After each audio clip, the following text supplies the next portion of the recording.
أيها الحضور الكريم، يهدف مشروع قرية دار القرار إلى توفير السكن الكريم وتحسين جودة الحياة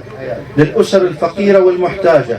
التي اضطرت لترك منازلها أو فقدتها بسبب النزاعات المسلحة الطويلة أو الكوارث الطبيعية مثل الزلازل والفيضانات. ويمتد مشروعنا على مساحة تقارب 55,000 متر مربع، ويشمل بناء 100 منزل يحتوي كل منها على غرفتين وصالة وحمام ومطبخ، بناء مسجد يتسع لحوالي 280 مصلين مع 3 حمامات و10 نقاط وضوء، 4 محلات وقفية لدعم الاستدامة القرية ماليا، ومدرسة لتحفيظ القرآن الكريم والعلوم الدينية تضم 3 فصول دراسية و3 حمامات، بئر ارتوازي بعمق يتراوح من 80 إلى 100 متر مع مضخة تعمل بالطاقة الشمسية، وخزان خرساني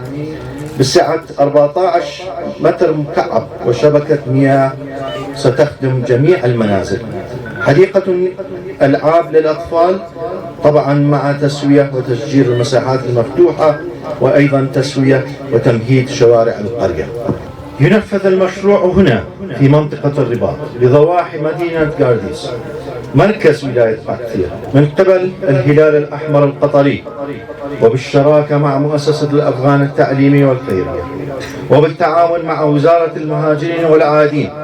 التي يسرت تخصيص الأرض وساهمت في تقديم الدعم الفني والإداري، وبالتنسيق مع السلطات المحلية. أيها السيدات والسادة، في ختام أجدد شكري للمتبرعة الكريمة وللسفارة القطرية في كابل ولجميع الشركاء والجهات الحكومية والمحلية الذين أسهموا في تحقيق هذا الإنجاز، وأخص بالشكر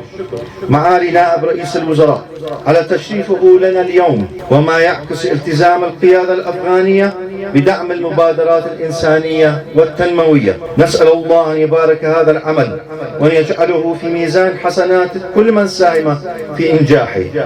والسلام عليكم ورحمة الله وبركاته.